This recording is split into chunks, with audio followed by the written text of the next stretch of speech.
को चिप्स मंगा दिए भगवान बच्चा के लिए जो जो सब रहा है दया कीजिएगा। हम लोग दोनों जोड़ के लाया है ना जो हम लोग दोनों को मिलना है। बाबा को देना है छोटा हाँ। बाबा। दोनों को मिलना है। चतुर्थ अध्याय चौथा अध्याय सूत जी ने कहा कि राजाओं में श्रेष्ठ उल्का मुख नाम राजा था।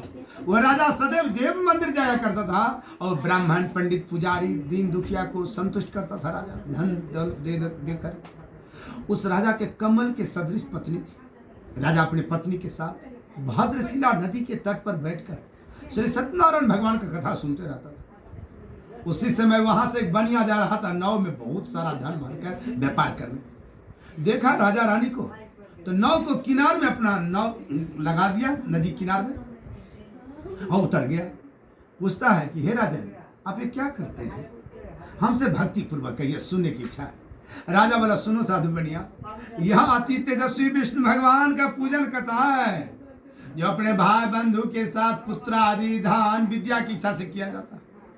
तब बनिया नमस्कार करके बोला हे राजन इस व्रत कथा को मुझसे कहिए या मैं भी करूंगा, कारण मेरे भी घर में संतान नहीं। इस व्रत कथा को सुनने से करने से अवश्य होगी ना। वह व्रत की विधि जानकर समझकर अपने घर में आकर अपनी स्त्री से संतान प्रद व्रत कहा और दोनों पति पत्नी उसी समय शपथ लिया कि हे नारायण जब मेरे घर संतान होगी तो मैं अवश्य श्री सत्यनारायण प्रभु का व्रत कथा करूंगा। थोड़े ही समय में उसकी स्त्री लीलावती आनंद चित्त से गर्भवती हो गई और उसने 10वें मास में सुंदर एक बेटी को उत्पन्न किया। जैसे शुक्ल पक्ष में चंद्रमा की ज्योति बढ़ती और चमकती है उसी तरह बेटी प्रतिदिन बढ़ने और चमकने लगी। अपने स्त्री के साथ साधु बनिया ने बेटी का जात कर्म और कलावती का नाम रखा। बेटी का कलावती नाम रखा गया। एक दिन लीलावती अपने स्वामी से मधुर वचन बोल रही है, पहले जब संकल्प किए तो व्रत को क्यों नहीं कर लेते? साधु बनिया बोला हे प्रिय इसके विवाह के समय इस व्रत कथा को मैं करूंगा।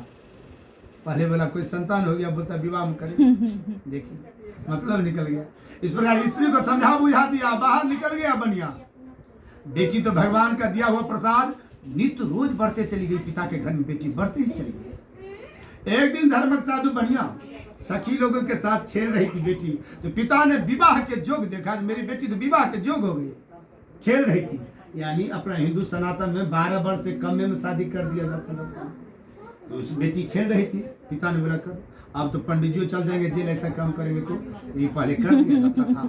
तो विवाह के जोग देखकर समाज को बुलाकर बोला मेरी बेटी के सुंदर वर देखिए आप लोग।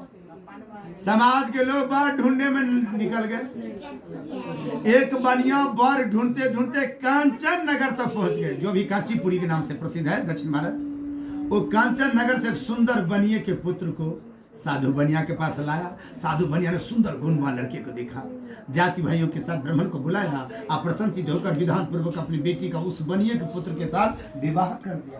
अब आगे बस विवाह भी हो गया। सत्यनारायण प्रसाद भूल गया, पूजा भूल गया। तब श्री सत्यनारायण भगवान क्रोधित हो गए।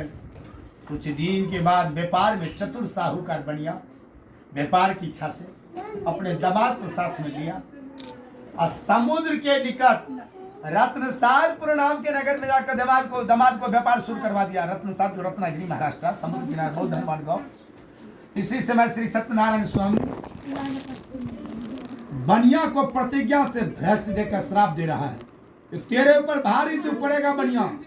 ये आकाशवाणी कोई आदमी नहीं है, क्या बात सुना दिया तो कोई कह रहा है कि भारी दुख पड़ेगा।